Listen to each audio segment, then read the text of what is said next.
Okay, hi everyone. I want to welcome you to the Colorado Child Care Assistance Program Allocation Formula webinar. I think we have approximately 75 folks joining us today. Oh, we're up to 140, so we've got a large group. We will try to follow questions via chat, but I can tell you I've got a little bitty window here. So we may actually pause at certain points during the presentation to check for questions rather than try to track questions throughout the entire presentation. So I'm going to turn it over to Ian Cleats, who's prepared this PowerPoint for you all. Again, this is going to give a high-level overview of the House Bill 181335, and then dive more deeply into the allocation formula, and then finally discuss some mitigation strategies, because we know this is a big transition for the counties. So let's get started. Great. Thank you, Erin. My name is Ian Cleats, and I'll be walking you through the allocation formula today. So to start, maybe we can recap what the formula was that we were moving away from. And that formula was based on 4 factors.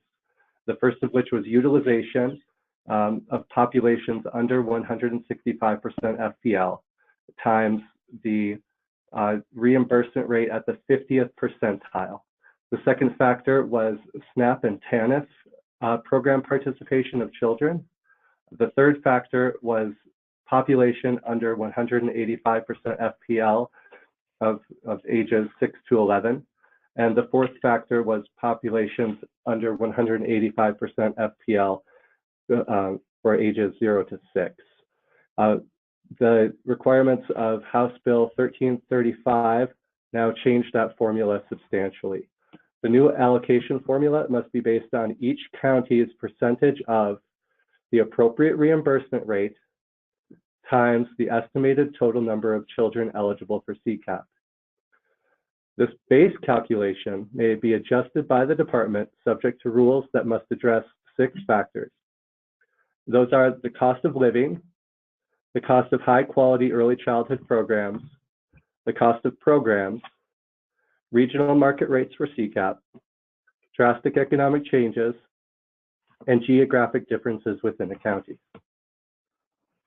To start, we're going to be going through the base calculation, and we'll be starting with estimated total number of children eligible for CCCAP. In order to define, to get at the number of eligible children in each county, we first must define the eligible population. The allocation task group recommended using income eligible population as an estimate for total eligible population. Their commonly available data sets from the US Census are not fine-grained enough to ascertain participation in qualified activities. That's why this income eligible distinction is very important, because income statistics are readily available by age group, by county. Furthermore, we needed to know what income levels qualified as eligible. And this was the result of some back and forth work between the HB 181335 Rule Rewrite Committee and the Allocation Task Group. Typically, the Rule Rewrite Committee would come forward with some ideas that they would need further guidance on or explored by some data-minded or finance-minded folks, and they would go to the Allocation Task Group for feedback. One of these issues that the Rule Rewrite Committee solicited feedback from the Allocation Task Group on was the idea of looking at poverty as it exists across county based on the cost of living in that county. As a result of the deliberations of the Allocation Task Group and the Rule Rewrite Committee, the Rule Rewrite Committee settled on income eligibility thresholds based on each county's self-sufficiency standard at 185%, 225%, and 265% FPL. The use of self-sufficiency standard recognizes that poverty is experienced differently based on the cost of living that a family faces. That is to say that in a high-cost county, a family that is living at 200% FPL will have a very different experience from a family with the same income, 200% FPL, who happens to live in a low-cost county. We believe this is necessary to meet federal requirements for equal access, and that if we were to remain at 185% FPL entry-level income statewide, this would also risk our ability to meet federal direct services expenditure requirements in the future. So the allocation task group took this definition of income eligibility from the Rule Rewrite Task Committee and applied those self-sufficiency standards and the income eligibility thresholds to county populations. So I'll move into some of the calculations now. So using that background, we can then calculate eligible population. The first step is to identify entry-level income eligibility ceiling for each county based on self-sufficiency standard. The self-sufficiency standard is updated once every 3 years. The most recent report came out in 2018, and models that have been circulated in the past weeks have been based on this 2018 self-sufficiency standard. Previously, the allocation task group and the Rule Rewrite Committee had been using 2015 data for that. After we identify entry-level income eligibility, we can then estimate the total percent of the county population under age 6 and ages 6 to 11 that are income eligible. We do this by using the American Community Survey table B17024. We then apply the percentages from step 2 to detailed estimates of county population by age. This is necessary because for CCAP rate purposes, we do not consider age bands in broad categories that exist under the population by income level, 0 to 6. We consider several age groups within that age band. And so we have to apply the percentages that we get from step 2 to the detailed estimates of county population by age. And those are found in American Community Survey table B09001. After we apply those percentages, we're left with just a number of kids by county that are income eligible for CCAP. We then apportion the population from those census-specific age groups, and those are 0 to 3, 4 and 5 years old, 6 to 8, and 9 to 11. We have to group those back into age groups that make sense for CCAP rates. And so those are CCAP compatible age groups. I'm not sure if it went out, but we have some reference documents associated with that. They've been shared with the county and should be available on a Google Drive. Okay. And we will have somebody who's not doing the presentation right now. They should have a link to the Google Drive and should be able to share it with us very soon. Or I can do it myself right now, actually. You mind if I pull up your email? Okay. Yeah, well, they're actually saved to my desktop down there. Okay. Or, okay. Apologize for the technical limitations.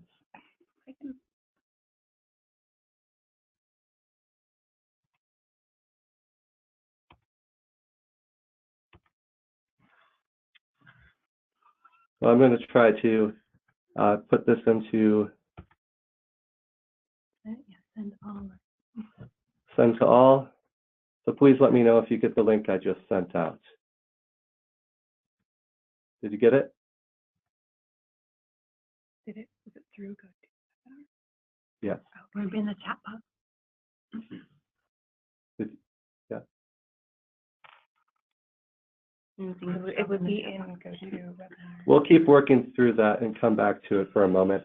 But there will be a document that goes out called Draft SFY 1920 CCAP Eligible Population Apportionment. Okay, I'm told the link just went out, so hopefully you should be able to access these files.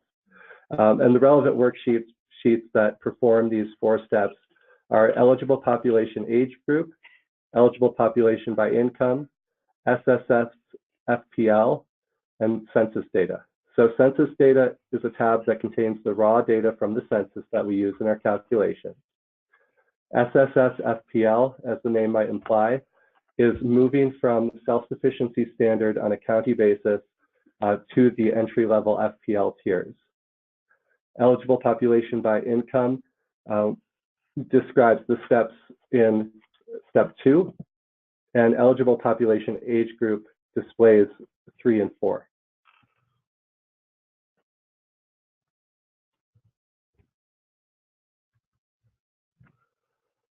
So that's the first part of our base formula, which is eligible population.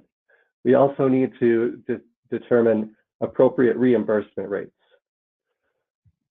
The state established rates for use in state fiscal year 1920 form the basis for appropriate reimbursement rates in the allocation formula. These rates have been informed by the results of the most recent market rate study and have been brought before the allocation task group for consultation on appropriate reimbursement rates that might have exceeded the market rate as the study determined in a county. The appropriate reimbursement rate is determined by a combination of child and provider characteristics. So each rate type we'll talk about gives you some information about the age of the child being served, the provider's license type, so provider type, and the quality level of the provider. Because of these 3 factors, we need to further apportion the estimated population by age between provider type and quality. The steps involved in determining the appropriate rate by provider type and quality and child age group are to first calculate the licensed childcare capacity for each county, disaggregated by license type and quality level. The department releases reports twice each month that list all licensed providers operating in the state along with their quality rating information system level and their license type.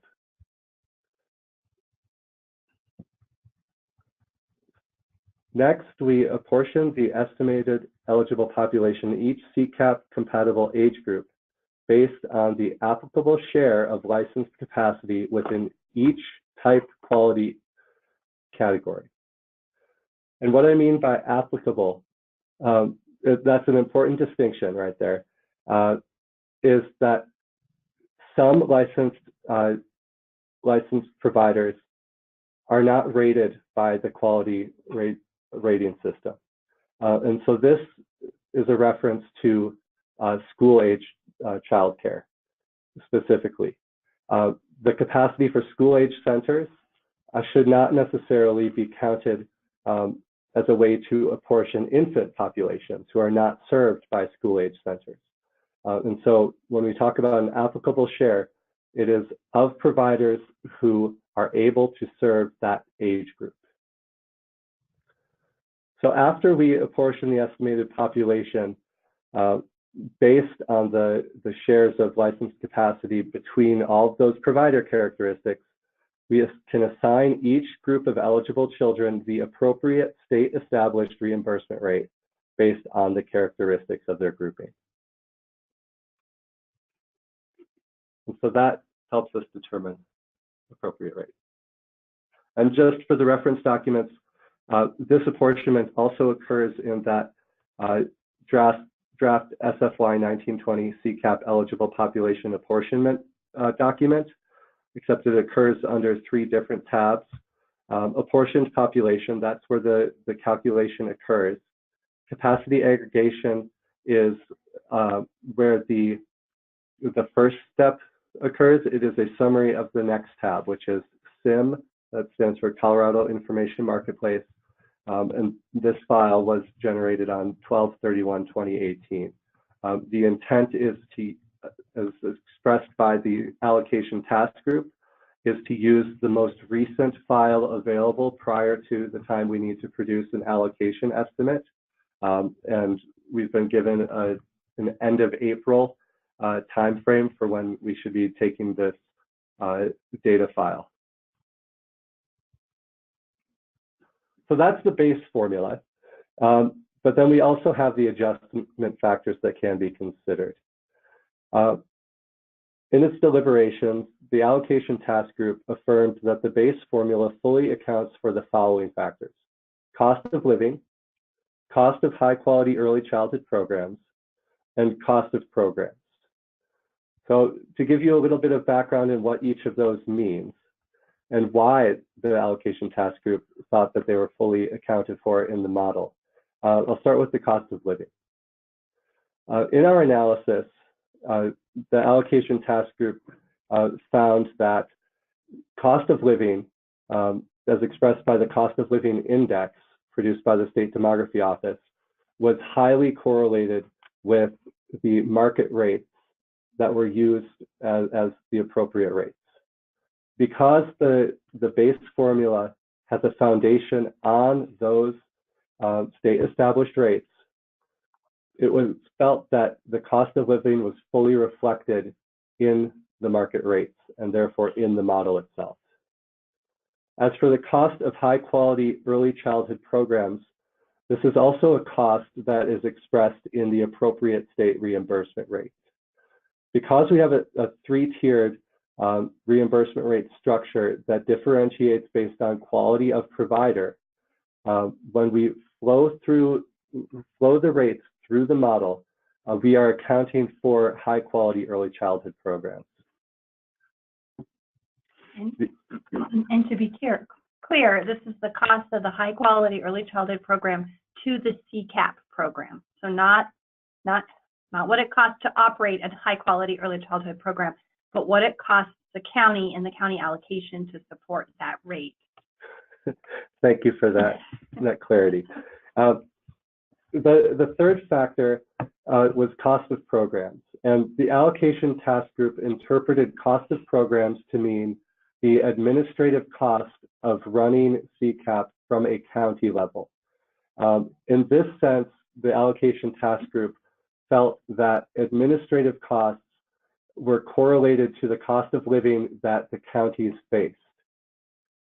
Because that cost of living is also correlated to the market rates, they felt that to do any additional add factors for cost of programs would be to double count some of the administrative costs within the model. There is also a factor that was determined to be rather extraordinary in nature. The allocation task group grappled with what exactly a drastic economic change means and how that could be implemented formulaically, and determined that it required appropriate discretion in its application. The remaining two factors were determined. It was determined that there are currently no instances in which they would apply, and I'd like to explain that a little bit. Starting with geographic differences within a county. Some counties have stark differences between urban cores that reside within the county and outlying areas that reside in this county. And previously, prior to the passage of an enactment of HB 1335, at least one of those counties enacted a differential rate structure for the urban core of the county and the outlying areas of the county. With the implementation of Chat's Mod and also the passage of HB 1335, the only county to do this stopped doing it and went to, after evaluating the data, moved to a single uniform rate structure for their entire county. Because the geographic differences would be expressed in terms of rate differences within a county, and there are no rate differences within a county currently, this factor was just determined that it didn't really apply to what we were doing in this cycle. The other factor is regional market rates for CCAP. The idea behind this factor was that some counties serve, the people that some counties serve, especially in the Denver metro area, can cross county lines to receive their care. in an environment where there is a lot of commingling of people being served by one county who receive care from a provider in another county, the thought was that maybe regional market rates for CCAP might make sense. We haven't found justification for that quite yet. It is not something that is currently implemented. There are no instances of counties coming together to have a single uniform rate structure across multiple counties. And so it was deemed not to be a priority to implement in the current cycle as well. And to be clear, Ian, so the state would have to set regional market rates. We would have to be the ones to say that we think that we would set regional rates as opposed to county rates. So that's another, which is not something that is implemented currently. So that's another reason why in this current allocation formula, it's not applicable. And I just want to, we'll pause here for questions, but I also wanted to clarify one more slide. Sorry, we're going to pause after one more slide. But I do want to clarify that Ian is talking about what factors were used for this allocation formula, as opposed to what is reflected in rule, which still allows all 6 factors to be considered. So I just want to make sure that that's clear. And so to just recap briefly what we've gone through in an allocation model overview, the results of the base model meet the exact requirements of statute, while also illustrating the granular differences between counties. That is to say that the base formula reflects the primary cost drivers of the CCAP program by relying on appropriate reimbursement rates that consider provider types, quality level of those providers, and the age of the children served. Okay, now we will pause for questions.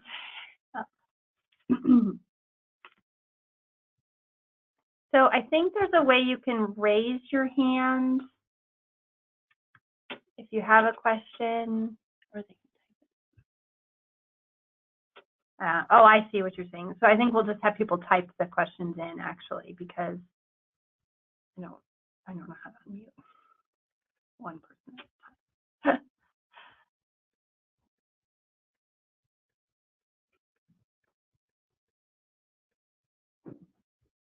We're sorting through the questions right now if you're wondering about the radio silence. Okay.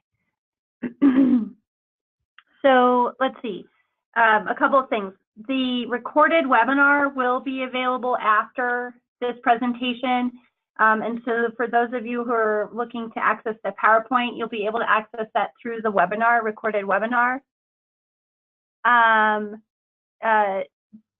Julie Crow's asking if rule is expanding the FPL beyond what's required by statute. Yes, Julie, the statute sets the minimum. The state board has the ability to adjust the income eligibility to comply with federal requirements, and Ian referred to those requirements on slide 2. I believe, was it slide 2? Not all counties can access the Google Drive. Okay, so we will figure out a way to get spreadsheets to counties that don't have the Google Drive. We can send it out with a recording link after the webinar. Okay. And figure out how to do that. Yeah, okay, we'll send it as a document. Okay, perfect. So will the rates for each county be provided in this session? So yes, Matt, the rates were already released to counties December 5th.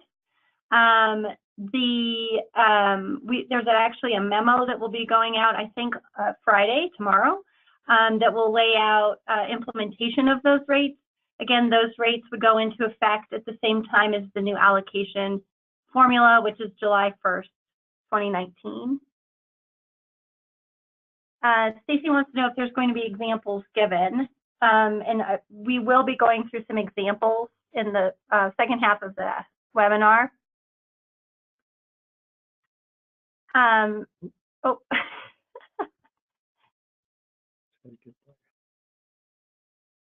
Catherine, I can send you the link to the CCDBG Act. We can send that as well.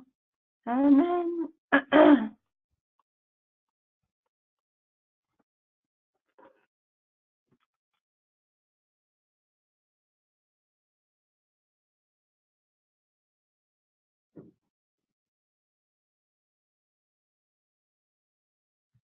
okay. So there's a couple of questions about the why self-sufficiency standard is necessary to meet the federal requirements. So why don't I go into that? Well, actually, Ian has some fantastic slides that will go into that. But we do have two main reasons. One is that we, as the lead agency, need to have the flexibility to make sure that we're meeting our federal expenditure levels every year to meet the requirements of the grant. And so what we know is that there's a high risk that if we cap the eligible population at 185 FPL, at the way in which the program is working currently, we risk underspending on those direct service dollars and could risk not being able to meet those minimums. So that is the reason for the flexibility that we're trying to build into the rule. Secondly, and maybe more importantly from a principal's sake, is that the CCDBG Act emphasizes equal access for families receiving CCAP, and that would mean equal access across county lines, as well as compared to their private pay counterparts. Also, House Bill 1335 calls for a level of parity across counties for families. So there are multiple reasons why both the Rule Rewrite Group and the Allocation Task Group felt that the way in which to achieve these goals was best served through the self-sufficiency levels. I will say that there are technically 64 self-sufficiency levels. We are reduced by the number of income eligibility levels because the state statute already set the minimum. And then it was agreed that we would only have 3 tiers at this time of eligibility to simplify the program and make it more transparent and easy for families and providers to understand. So I'm going to let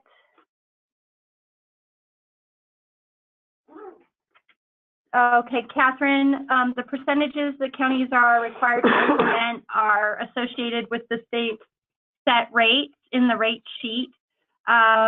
When you see the rate sheet that goes out with the memo tomorrow, you'll see what levels, quality levels are associated with each percentile.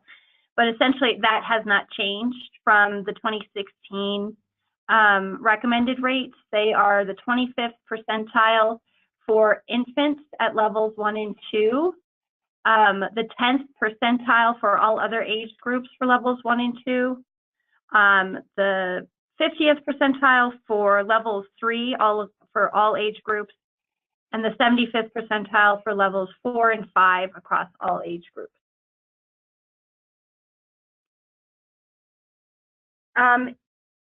So the allocation formula I have a question here about if new sites open, will CCAP adjust I'm guessing adjust the allocation is what they're asking.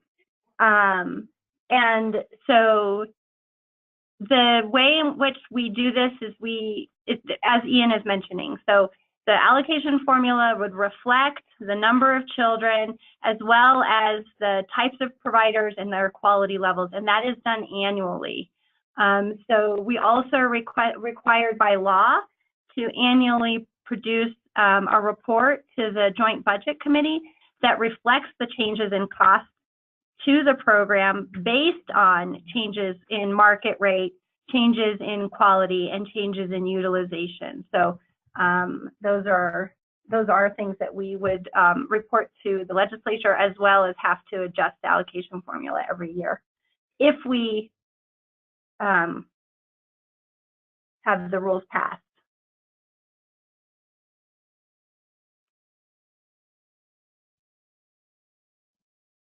Okay, so I think, okay, put the formula back on the screen. Okay, we can go back to slide 1 for just a second, and then I'm going to have, I think most of the questions are now getting into the impact of the different FPL levels, so I think we'll do that first.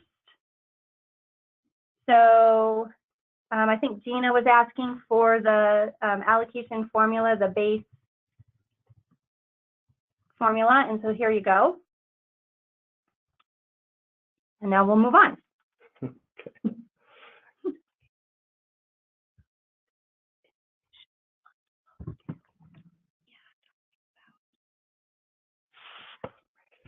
Thank you, everyone. Before we get started on this, I think that these slides are coming as the result of some conversations we've been having with counties and some feedback we've been receiving from them. And I just want to take a moment to ask that everyone take a step back a little bit and allow ourselves to be touched by the better angels of our nature. We are not adversaries, but friends. Let us recognize that each of us has devoted our career to serving the neediest among us, and really find some common ground to continue that mission. And so with that, let's get into this with open eyes and talk about this issue of concentration of poverty. Some recent feedback from counties has centered on two very important issues, and they're issues that we feel very strongly about and that we want to tackle head on. The first being, how does the formula direct funds to counties with high concentrations of poverty? And a second point that was brought up was, are counties with those high concentrations of poverty disadvantaged by their lack of capacity for high quality childcare? And to maybe reframe that second question a little bit, we have counties that have capacity for high quality childcare. And the formula, because it relies on appropriate reimbursement rates and it apportions populations based on the characteristics of providers in the community, will direct money associated with quality to those counties. And so to reframe that question is, are counties being disadvantaged when money is being directed towards those communities that do happen to benefit from large concentrations of high quality childcare? The following set of slides is intended to examine how the new formula accounts for these issues, because these are issues that were in our mind as we were working with the allocation task group to develop the new formula as well. It'll also assess how well the old formula actually accounted for them, because we are interested in these concepts. And if the old formula wasn't working, we want to know how things can be improved going forward. And we're also going to propose a mitigation factor within the new formula to address these shared policy goals around dealing with counties with high concentrations of poverty. So to get started, we've talked about how one of the fundamental inputs to the new formula is eligible population. And what that means is, in the new allocation formula, money follows the eligible child. And so counties with more eligible children relative to their total age group population are going to have more funding because they have more children in the formula. And so here is a chart of the percent of total population, ages 11 and younger, estimated as income eligible for CCAP by county and self-sufficiency standards here. What I'd like to point out is that 21 counties have the highest concentrations of eligible children, greater than 50%. So let's talk about that. So what that means is they have at least 50% of their total child population eligible for CCAP at the FPL level that the county has been set at. So I just want to make sure that's very clear. Yes, yes, okay. Thank you. So 19 of those 21 are in the 185% FPL tier. What that tells us is that even recognizing that poverty is experienced differently, we are still directing money to the high poverty counties, the counties with the highest concentrations of eligible children. And the impact of having these differentiated self-sufficiency standard tiers is not, doesn't really distort that effect. Did you want to talk about what these different shades mean? Yeah, so in the shades here, those are the FPL tiers. So the lightest is 185% FPL.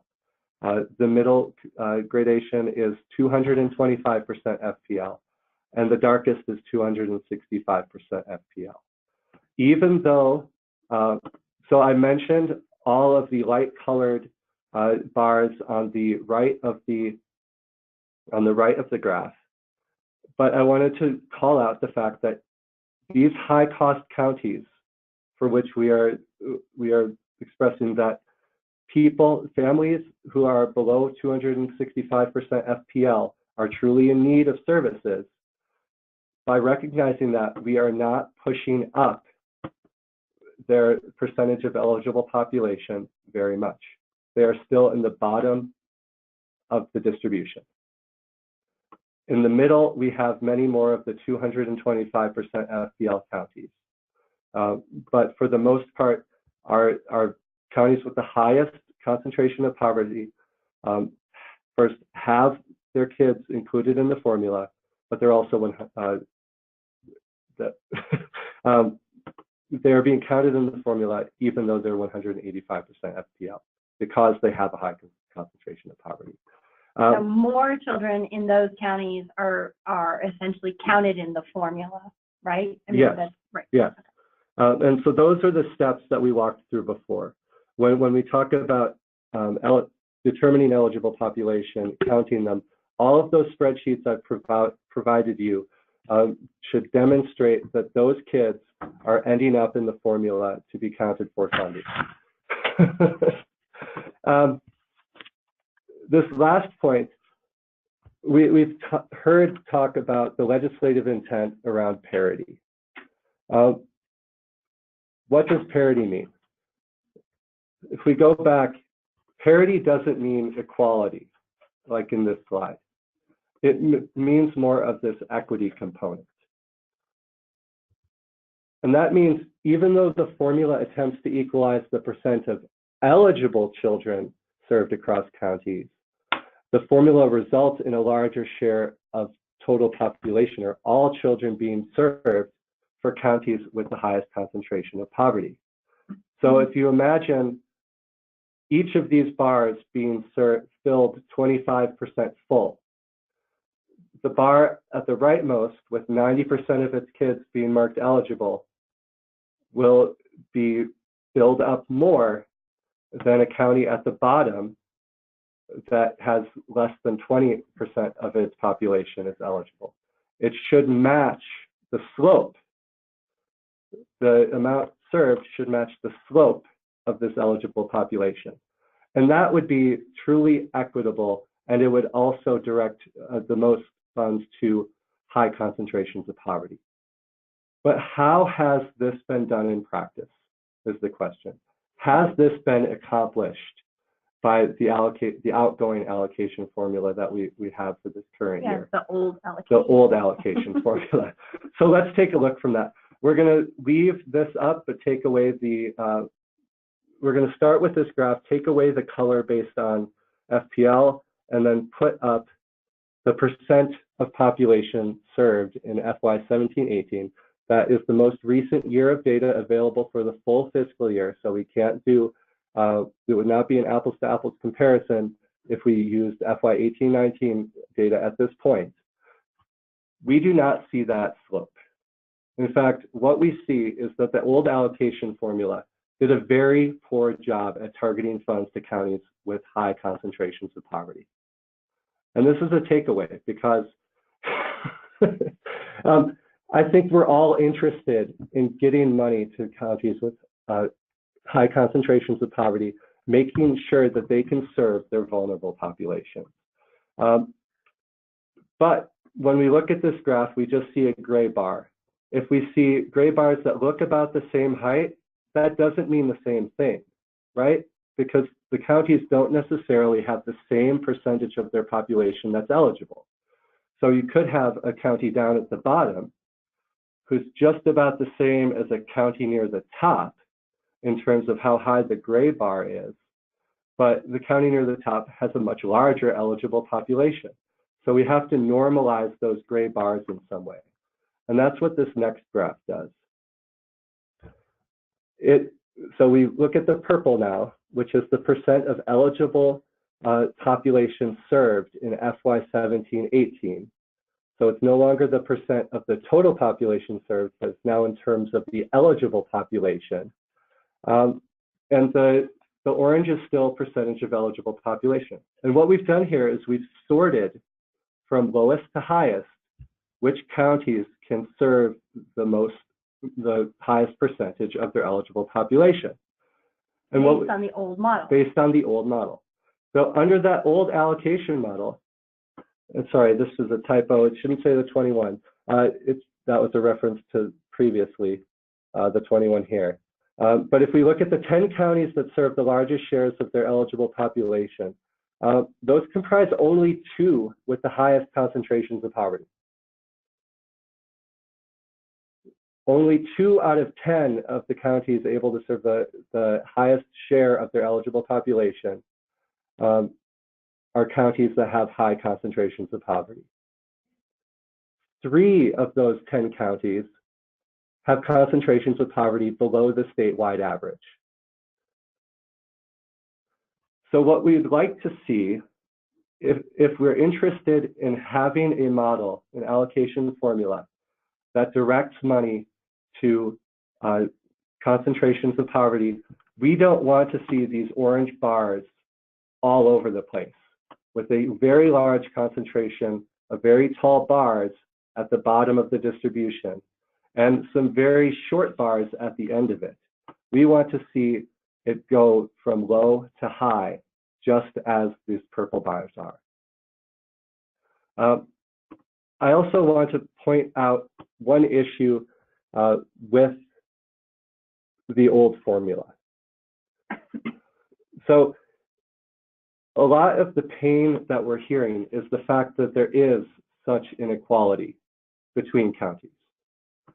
And so this is 17-18, we don't have 18-19, but there are $21 million intended to get us closer to this picture that actually went through a formula that gave us this picture and made the mountains higher and the valleys lower. And so when we start thinking about redistributing some of that money on principles of equity, there's going to be pain, and hopefully we can mitigate it.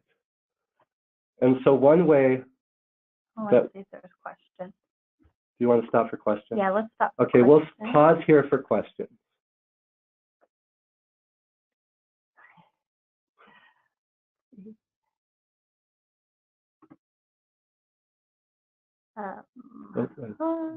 Maybe there aren't any, but keep going down.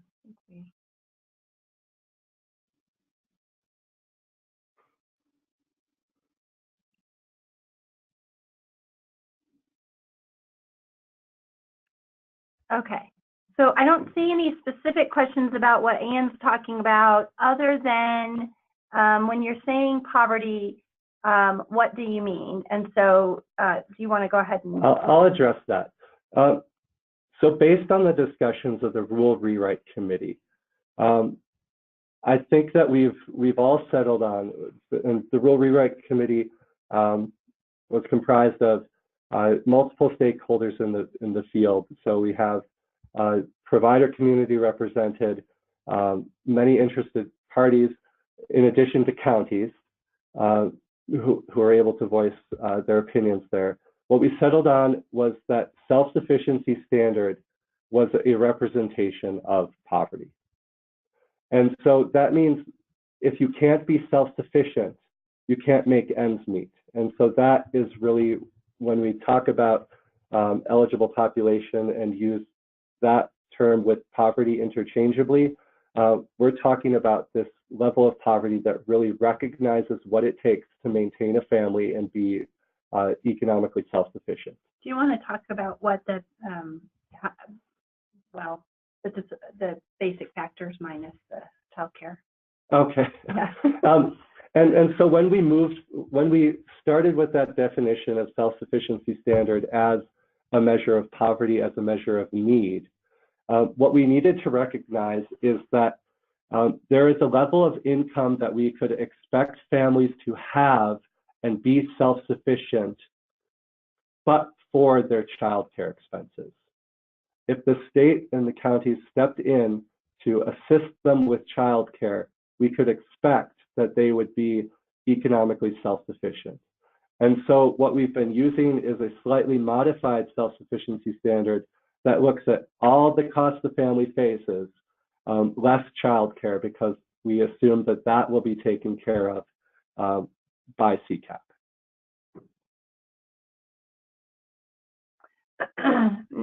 Yeah, another question just came up about the state set rates document.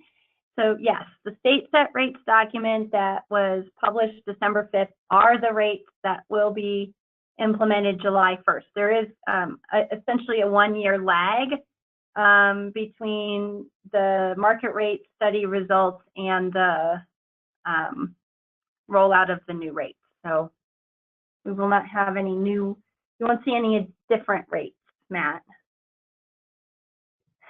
You're welcome. Anna left, but if someone could let Anna in Wells County know that the email with the non-Google Docs will be sent out immediately after the webinar.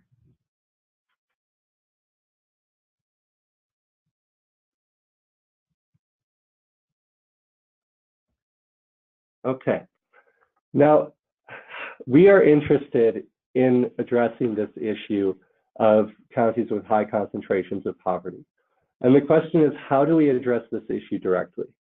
Part of the changes with HB 1335 were that in order to ensure the stability of the funding model, and by stability of the funding model, it means the importance of stability in terms of how we can relate costs of the program to the legislature for funding, and then also to promote parity in line with the legislative intent. The bill established a very high and deliberative standard for adjustment factors through rulemaking. The allocation task group offers existing infrastructure to consider the feasibility of potential adjustment factors and their appropriateness in the context of legislative intent, to develop methodology for the uniform calculation and application of those factors, and to propose recommendations for the consideration of the department through the rulemaking process. However, because this is a high and deliberative standard, this process should take considerable time, and it also has some limits built into it. The allocation task group is limited in the number of adjustment factors it could consider at any one time if it wants to do a deep dive into the impact and implications of any one adjustment factor. There are also factors that might not meet this criteria of being stable or promoting parity. But this is open in terms of one way to address the problem, but we think we have a way to do this a little bit quicker this time around. And so we'd like to put forward a proposal for consideration. I say for consideration because it is very important that the allocation task group have time to vet this. They will be meeting next week, and that it can go through the sub-PAC and PAC process and be incorporated prior to the next state board meeting, if possible. But as a mitigation factor, and we'll get to some of the other mitigation factors that have been talked about before offline, we would like to see that a county with more than 50% of its population age 0 to 11 that are estimated as income eligible for CCAP shall receive an adjustment to its allocation. And so this would be directing funds to high concentrations of poverty. Okay. So this adjustment would be equivalent to the funding the county would have generated if all of its licensed capacity were at the highest reimbursement rate. Essentially addressing that earlier concern, which is counties with high concentrations of poverty don't have the same advantages, some of the same advantages of counties that do benefit from Higher income populations. higher income populations. Now, this would deviate from the legislative intent for parity, but it's a deliberate policy choice. And I think that's important because we all recognize the need in the vulnerable populations served by those counties. We're running a little bit light on time right now, so I'll try to move through quickly to get through those other mitigation factors. But just to recap, the former allocation formula has resulted in some inequitable outcomes. The new formula is based on some equitable foundations. Because of the way that it uses appropriate reimbursement rates, it's unclear what impact that's going to have on some counties with high concentrations of poverty, and that's what I think we are interested in addressing with the last slide. One of the mitigation strategies is an allocation floor. These floors will perpetuate that old system because they're based on the old system, which I hope we can agree did result in inequitable outcomes. And that would dampen both the negative and positive swings that we've been seeing over the course of the transition, and importantly, allow time for funding levels to lift all allocations above the FY 18-19 levels. I think there's some other important considerations to promote equity going forward, but I will skip them in lieu of talking about our transition with a floor and without a floor. So when we look at the new model, and this is not with this new proposal for a mitigation factor based on concentration of poverty, and compare the results of the model to the previous allocation, it looks pretty abysmal, just to put it bluntly. 32 counties would experience a decrease of more than 10%. 6 counties would have a decrease of less than 10%, and 26 counties would have an increase, some of them a very large increase. When we brought that comparison to Finance SubPAC, what they told us is that we should be looking at projected expenditure instead. So this was a recommendation to look at in the green box from Finance SubPAC. And when I say projected expenditure asterisk, what I'm saying is the lesser of the FY19 allocation or projected expenditure. And that takes out some of the counties that benefited greatly from the new formula, but who are consistently on track to overexpend. And so like a Boulder County would be an example of that. But to get... No, go ahead. Okay.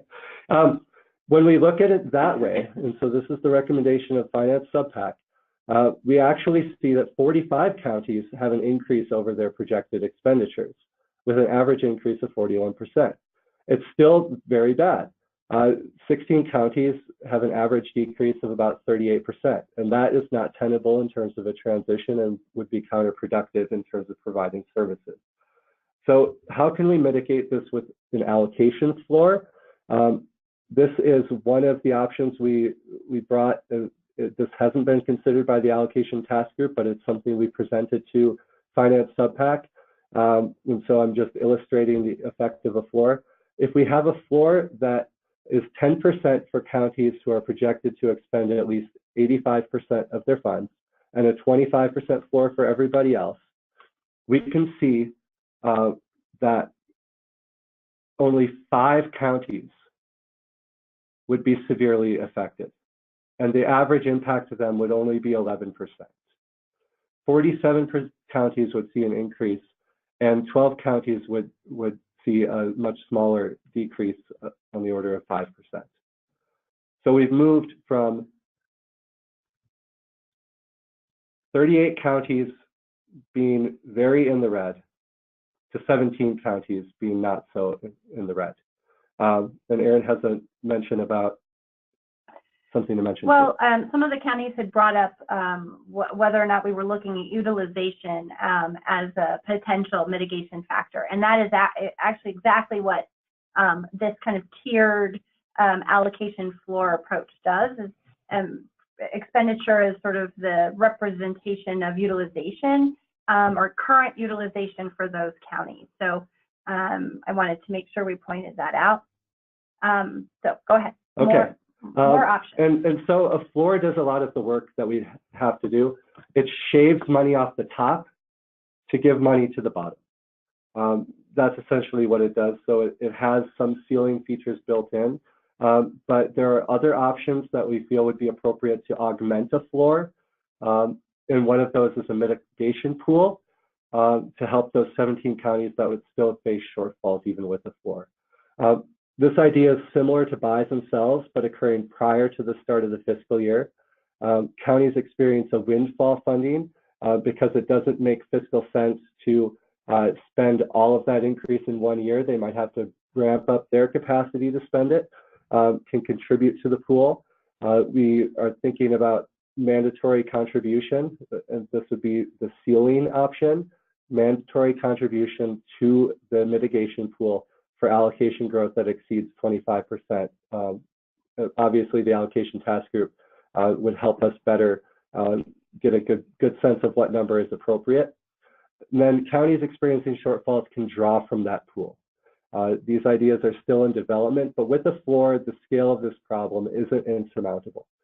And once again, surplus distribution will carry on as it has in years past, so that will still be available to smooth out gaps even further. So that's all of our slides, and we'll try to catch as many questions as we can before we end.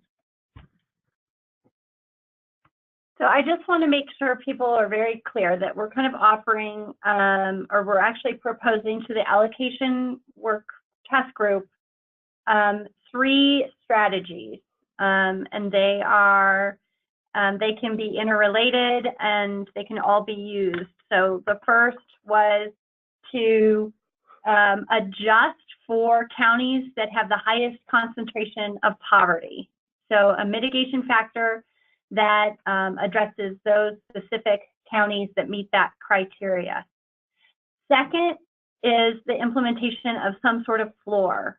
And as Ian mentioned, we're leaning towards a tiered approach with those floors to take into consideration the utilization or the current expenditures of those programs in those counties.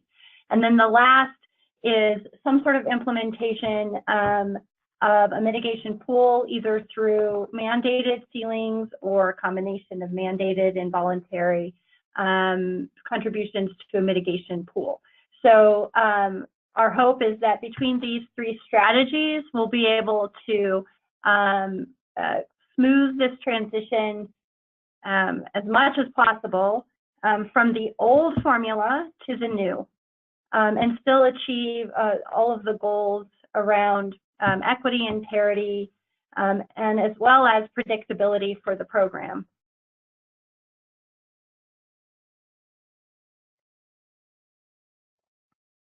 Is there any questions? I see a lot of comments.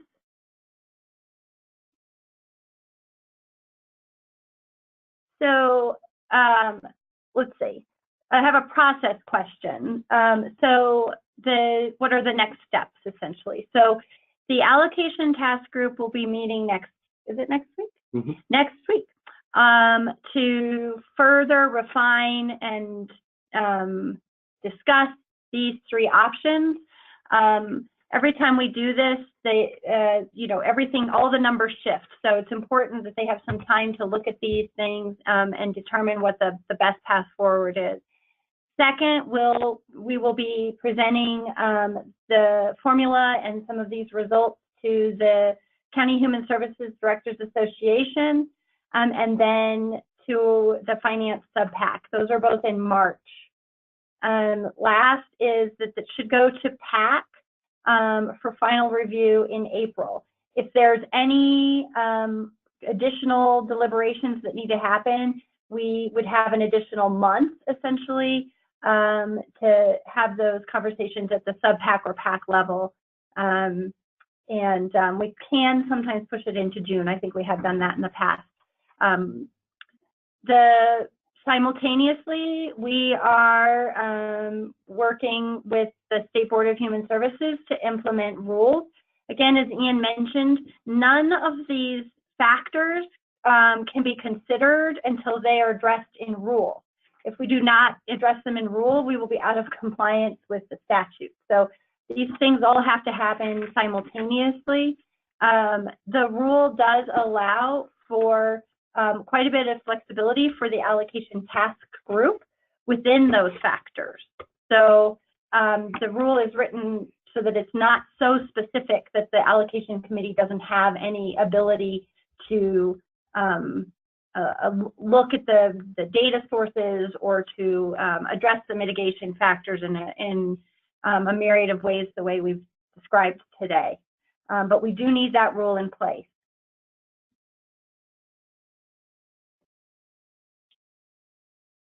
Tim asks whether or not there's a local tax base considered for equal access. No, that's not something that's considered, and it would not be considered something that the federal government would allow us to use either. And so I see that Joe had a question about considering a ceiling. We are considering a ceiling. The way we see that working is that a ceiling would essentially fund the mitigation pool. And so it would be imposing a ceiling and using whatever funds are above that ceiling to fund the mitigation pool. And then I have another question about why we need mitigation factors. So if the formula is working properly.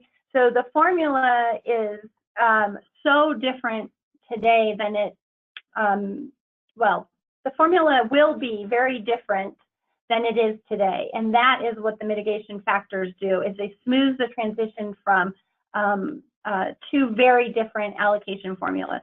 One was created and driven through the county allocation work group solely. This new formula is dictated through statute and then informed and advised by the allocation work group. But they are very, very different in the base factors that they look at. And that's what the mitigation factors do, is they help smooth that transition from one year to the next.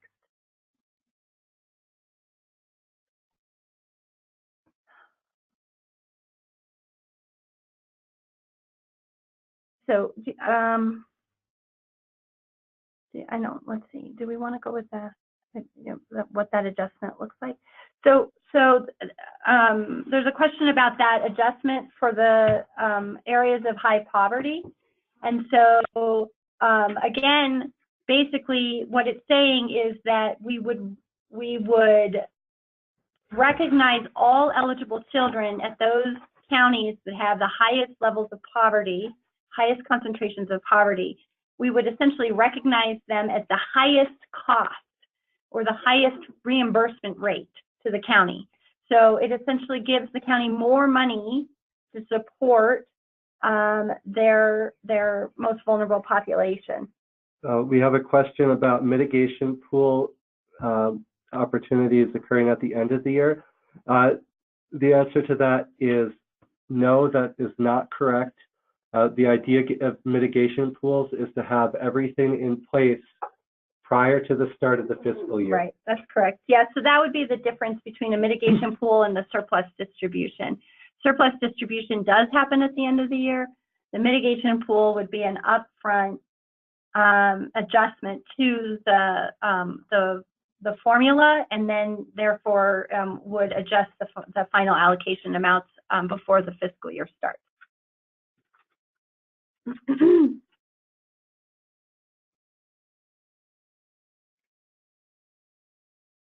Anything else? I'm not sure I know how to answer option 2. I don't know what option. Barbara, you said option 2. Are you talking about the floors? Oh, that's what she's saying. So how do we mitigate? So there was a question about how much money would it take for counties to not lose any money, essentially to be held, some sort of hold harmless through floors. Ian can probably run that, but essentially what we're thinking is that we need a combination of all three of these mitigation strategies to do our best to help those counties that are losing allocation from this year to the next.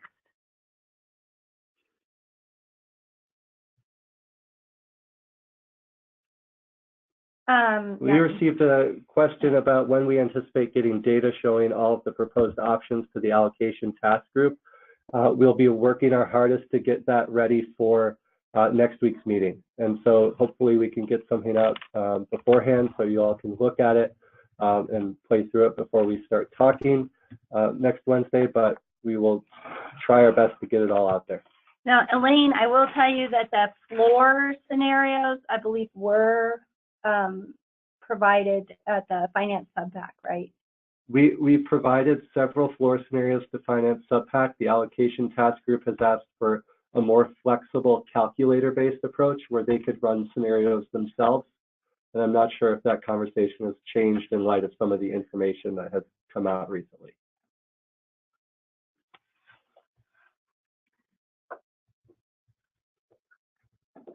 I don't. You're at the one at the top now. Oh, I'm at the top.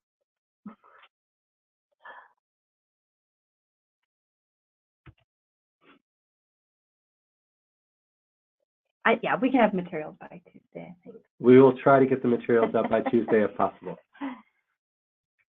All right. I think we've run out of time. I want to thank everybody for all of their good questions. And I know this is a lot to take in, and happy to entertain additional questions as we go through this process. Again, the next meeting we'll have is with the allocation work group. So we look forward to seeing a lot of you there. Thanks so much.